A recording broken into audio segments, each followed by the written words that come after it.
मैं रवीश कुमार। अयोध्या फिर से चर्चा में है। इंडियन एक्सप्रेस में श्यामलाल यादव ने 3 साल में अयोध्या पर यह दूसरी बड़ी रिपोर्ट प्रकाशित की है, जो बताती है कि आम आदमी राम का नाम ही जपता रहा और खास आदमी अयोध्या की जमीन पर नजर गड़ाए बैठे रहा। अयोध्या में जमीन खरीद को लेकर पहले भी भ्रष्टाचार के कई आरोप लगे हैं। कई पत्रकारों ने खोजी रिपोर्ट की, लेकिन गोदी मीडिया ने राम को लाने का ऐसा समा बांधा कि ऐसी रिपोर्ट जनता के बीच नहीं पहुंच पाई। इंडियन एक्सप्रेस की रिपोर्ट बताती है कि अयोध्या में कितना कुछ अब भी दबा हुआ है। इसे बाहर लाने के लिए एक अलग ही राजनीतिक आंदोलन की जरूरत पड़ सकती है। उससे भी ज्यादा उन्हें फिर से मुआवजे के लिए लड़ना पड़ेगा, जिनकी जमीनों को कम सर्किल रेट पर खरीदा गया और खरीदने वाले राजा हो गए। यही वो खबर है और इसकी हेडलाइन कहती है कि अयोध्या में अरुणाचल प्रदेश के डिप्टी सीएम से लेकर यूपी एसटीएफ के चीफ के रिश्तेदारों ने जमीन खरीदी। नेता, अफसर और उनके रिश्तेदार अयोध्या को लेकर दूरदर्शी साबित हुए। आम लोग प्रभु राम के स्वागत की तैयारी में लगा दिए गए और ये लोग अयोध्या में जमीन खरीदने की तैयारी में लग गए। अयोध्या और उसके आसपास के 25 गांवों में 2500 रजिस्ट्रियों का श्यामलाल यादव ने अध्ययन किया है और एक ऐसी रिपोर्ट तैयार कर दी है कि उसे देखकर दीवारें भी चुप हो गई हैं। भारत का कानून कहता है कि आप कहीं भी जमीन खरीद सकते हैं, लेकिन इनमें से कोई कश्मीर प्लॉट खरीदने नहीं गया। वहां भी तो प्लॉट खरीदने का बड़ा ऐलान होता था। कश्मीर में विकास के कितने बड़े बड़े दावे कर दिए गए, मगर अयोध्या की जमीनों में पैसा लगाने वाले कश्मीर में प्लॉट खरीदने नहीं गए, अयोध्या में जमीनें खरीद लीं। उम्मीद है अयोध्या में जमीन खरीदने के लिए नियमों में किसी भी प्रकार की हेराफेरी नहीं हुई होगी और काले धन का सदुपयोग नहीं हुआ होगा, वरना अगर यह सच कभी सामने आ गया तब फिर बहुत मुश्किल हो जाएगी। यह भी इंडियन एक्सप्रेस की ही रिपोर्ट है, मगर दिसंबर 2021 की श्यामलाल यादव और संदीप सिंह की। इस रिपोर्ट में भी कहा गया है कि सुप्रीम कोर्ट के फैसले के बाद अयोध्या में जमीन की खरीद की होड़ मच गई। विधायक, विधायकों के रिश्तेदार, अफसर, अफसरों के रिश्तेदारों ने जमीन खरीदने की होड़ मचा दी। तब इंडियन एक्सप्रेस ने ऐसे 14 मामलों को रिपोर्ट किया जहां नेताओं, अधिकारियों या उनके परिवार वालों ने फैसला आने के बाद मंदिर परिसर के 5 किलोमीटर के दायरे में जमीन खरीदी। उस समय अयोध्या के डिविजनल कमिश्नर के ससुर ने भी जमीन खरीदी। जमीन खरीद के कई अलग अलग मामले हैं इस रिपोर्ट में। एक ट्रस्ट के जरिए जमीन खरीदी गई। महर्षि रामायण विद्यापीठ ट्रस्ट ने दलितों की जमीन ली और ट्रस्ट के रिश्तेदारों को बेच दी गई।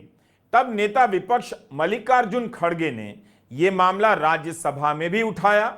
उस समय तो यह हेडलाइन बनी थी कि यूपी सरकार ने इस मामले की जांच के लिए कमेटी बना दी है। जांच भी हुई और रिपोर्ट भी आ गई। 1 सप्ताह में जांच की रिपोर्ट मांगी गई थी।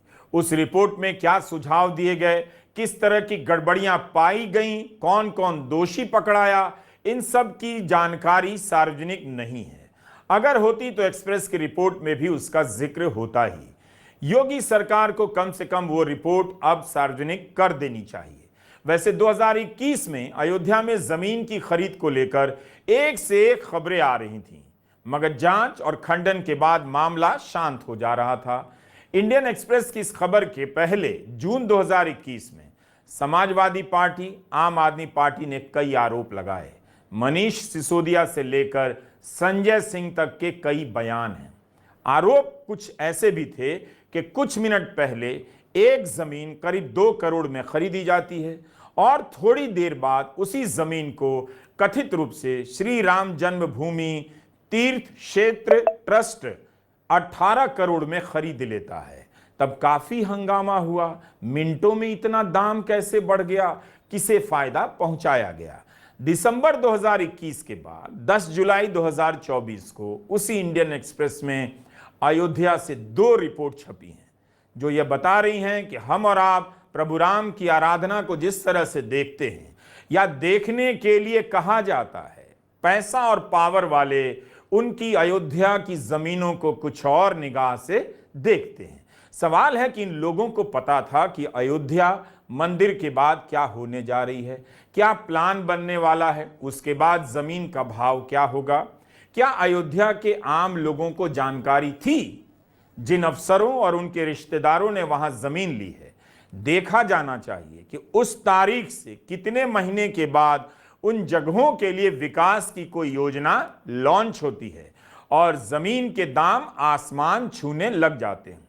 इस नजर से देखिए तो जो राम को लाने का दावा कर रहे थे, उनसे पूछिए कि अयोध्या में जमीन क्यों खरीद रहे थे, और खरीद रहे थे तो सब कुछ पाक साफ था या नहीं, यह आप बता दीजिए। पत्रकार श्यामलाल यादव ने 2500 रजिस्ट्री का अध्ययन किया है। नवंबर 2019 में सुप्रीम कोर्ट के आदेश के बाद से लेकर मार्च 2024 तक इन गांवों में जमीन की बिक्री 30% बढ़ जाती है। अरुणाचल प्रदेश के डिप्टी सीएम के बेटे यहां करीब 3.25 करोड़ रुपए की जमीन खरीदते हैं। इसी जून में चौना मैन फिर से डिप्टी सीएम बन गए हैं। अखबार से उन्होंने कहा है कि अयोध्या में पर्यटन के विकास के लिए जमीन खरीदी है। अच्छी बात है। बीजेपी नेता बृजभूषण सिंह के बेटे ने भी यहां जनवरी 2023 में 1 करोड़ 15 लाख रुपए की जमीन खरीदी और इसका कुछ हिस्सा 6 महीने बाद करीब 61 लाख में बेच दिया। अखबार ने लिखा है कि यूपी पुलिस के एसटीएफ चीफ अमिताभ यश की मां ने भी 4 करोड़ की यहां जमीन खरीदी है। बृजभूषण सिंह के बेटे और अमिताभ यश ने अखबार को प्रतिक्रिया नहीं दी है। यूपी के गृह विभाग के उप सचिव आईपीएस अफसर की पत्नी ने भी करीब 36 लाख की जमीन खरीदी। संजीव गुप्ता ने अखबार से कहा जमीन बेच दी। यूपी शिक्षा विभाग के संयुक्त निदेशक अरविंद कुमार पांडे की पत्नी ममता ने करीब 65 लाख की जमीन यहां खरीदी। जमीन के पास एक होटल है जिसकी वो प्रबंध निदेशक हैं। अरविंद पांडे इन दिनों भ्रष्टाचार के आरोप में सस्पेंड हैं।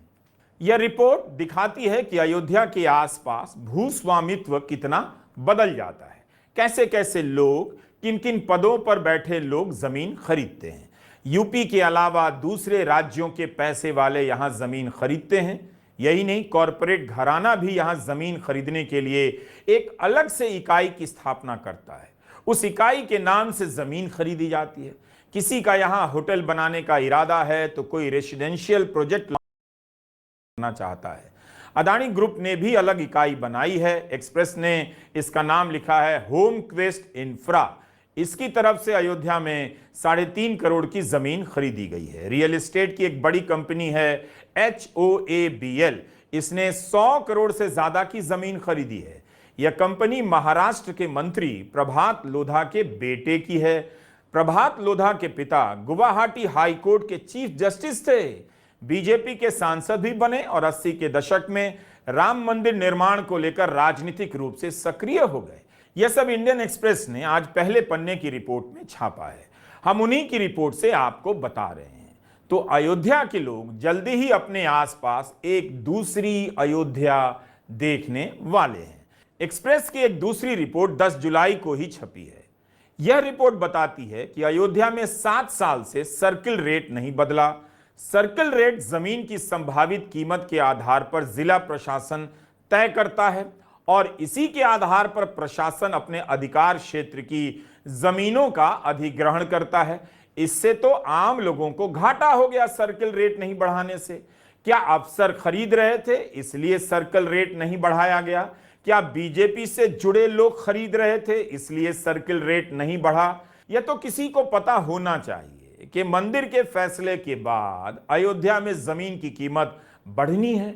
सर्किल रेट अगर बढ़ जाता तो सरकार को राजस्व का फायदा होता।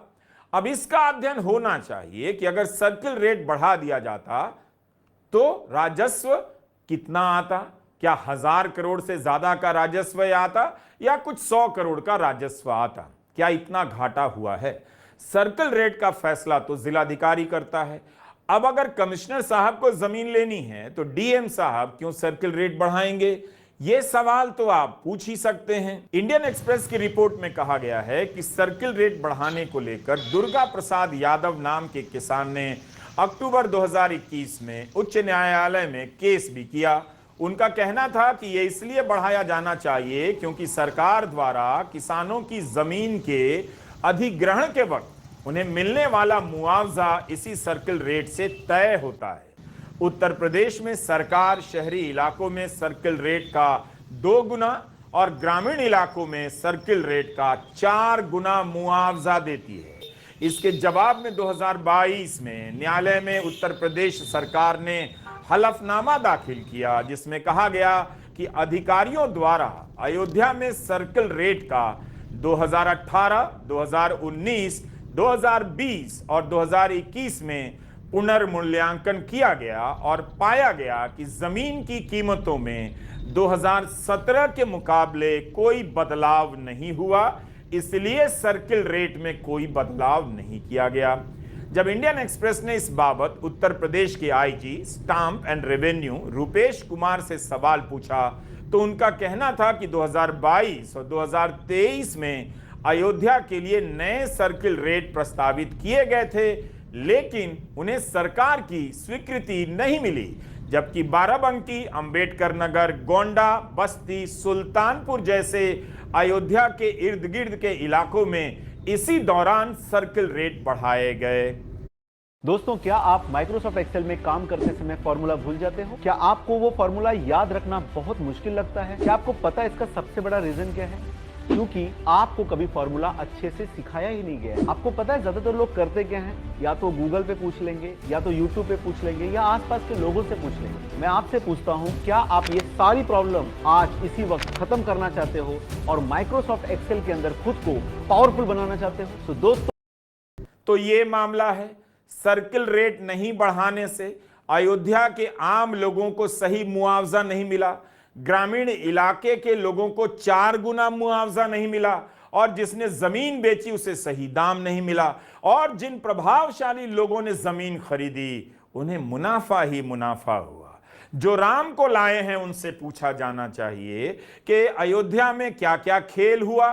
विपक्ष तो 2021 से अयोध्या में जमीन की खरीद के मामले को लेकर मुद्दा बना रहा है। इंडियन एक्सप्रेस की खबर आने के बाद समाजवादी पार्टी के राष्ट्रीय अध्यक्ष अखिलेश यादव ने कहा है कि जैसे जैसे अयोध्या की जमीन के सौदों का भंडाफोड़ हो रहा है, उससे ये सच सामने आ रहा है कि भाजपा राज में अयोध्या के बाहर के लोगों ने मुनाफा कमाने के लिए बड़े स्तर पर जमीन की खरीद फरोख्त की है। भाजपा सरकार द्वारा पिछले 7 सालों से सर्किल रेट ना बढ़ाना स्थानीय लोगों के खिलाफ एक आर्थिक षड्यंत्र है। इसकी वजह से अरबों रुपए के भूमि घोटाले हुए हैं। यहां आस्थावानों ने नहीं बल्कि भूमाफियाओं ने जमीनें खरीदी हैं। इन सब से अयोध्या, फैजाबाद और आसपास के क्षेत्र में रहने वालों को इसका कोई भी लाभ नहीं मिला। अखिलेश यादव कहते हैं गरीबों, किसानों से औने पौने दाम पर जमीन लेना एक तरह से जमीन हड़पना है। हम अयोध्या में तथाकथित विकास के नाम पर हुई धांधली और भूमि सौदों की गहन जांच और समीक्षा की मांग करते हैं। कांग्रेस की प्रवक्ता सुप्रिया श्रीनेत ने इंडियन एक्सप्रेस की रिपोर्ट को ट्वीट करते हुए लिखा है, भगवान राम के पुजारी और व्यापारी होने में अंतर है। इंडियन एक्सप्रेस की यह विस्तृत खबर साक्ष्य के साथ अयोध्या के श्री राम मंदिर के नाम पर जमीन की जबरदस्त धांधली की कहानी है। 2019 में सुप्रीम कोर्ट का फैसला आने के बाद अयोध्या के 15 किलोमीटर के दायरे में कई सारे नेताओं, आईएएस, आईपीएस या उनके परिवार और बड़े कारोबारियों ने जमीन सस्ते दाम पर खरीदी और बेतहाशा दाम पर मंदिर ट्रस्ट को बेची। शिवसेना की सांसद प्रियंका चतुर्वेदी ने ट्वीट किया है कि भगवान श्री राम भाजपा के लिए प्यार नहीं, सिर्फ व्यापार है, राजनीतिक और आर्थिक फायदे के लिए। इसलिए मर्यादा पुरुषोत्तम भगवान श्री राम ने इन्हें एक करारा सबक इस चुनाव में सिखाया है, शर्मनाक। अप्रैल 2024 में कारमा पत्रिका ने अयोध्या में जमीन की लूट पर एक गहरी और लंबी रिपोर्ट प्रकाशित की। पत्रकार सागर की इस रिपोर्ट का अब हिंदी में अनुवाद कर दिया गया है, जरूर पढ़िए। इस रिपोर्ट में जमीन खरीद के मामलों में मंदिर ट्रस्ट की भूमिका को लेकर बहुत कुछ लिखा गया है, कई सारे सवाल उठाए गए हैं। लिखा है कि जब राम जन्मभूमि तीर्थ क्षेत्र ट्रस्ट की भूमिका को लेकर सवाल उठने लगे तो ट्रस्ट ने टाटा कंसल्टेंसी को अपनी लेखा प्रणाली यानी अकाउंटेंसी को डिजिटल करने का आग्रह किया, लेकिन ट्रस्ट की वित्तीय जानकारी मीडिया में उपलब्ध नहीं है। किसी को पता नहीं कि ट्रस्ट ने मंदिर बनाने के लिए टाटा कंस्ट्रक्शन इंजीनियर्स और L&T को कितना पैसा दिया। राम के नाम पर सब कुछ सामने होना चाहिए। लोगों ने चंदा दिया है तो हर हिसाब लोगों के बीच जाना चाहिए ताकि ऐसी कोई शंका बचे ना। इस रिपोर्ट में किस तरह बिचौलियों की मदद से लूट मची आप पढ़ सकते हैं। आपके जिले में जो हिंदी अखबार आता है उसके बस की बात नहीं है कि ऐसी रिपोर्ट कर दे, जबकि राम के नाम पर उस अखबार में रोज एक रिपोर्ट छपती है, कुछ ना कुछ छपता है, लेकिन वैसी नहीं जैसी कारवां में सागर ने की है और इंडियन एक्सप्रेस में श्यामलाल यादव ने। इंडियन एक्सप्रेस के पत्रकार श्यामलाल यादव के लिए यह केवल एक रिपोर्ट नहीं है। उन्होंने पहले भी कई शानदार रिपोर्ट की है, लेकिन इसी रिपोर्ट की छानबीन के लिए वे जब अयोध्या में थे, उनकी बेटी श्रुति को अस्पताल में भर्ती करना पड़ा और वहां से श्रुति कभी वापस नहीं लौट सकी। आज इस रिपोर्ट को ट्वीट करते हुए श्यामलाल यादव ने अपनी बेटी को भी याद किया है। अयोध्या में जमीन की खरीद को लेकर क्या हुआ, इसका सच कब बाहर आएगा? क्या इसके लिए भी किसी को पदयात्रा पर ही निकलना पड़ेगा? नमस्कार, मैं रवीश कुमार।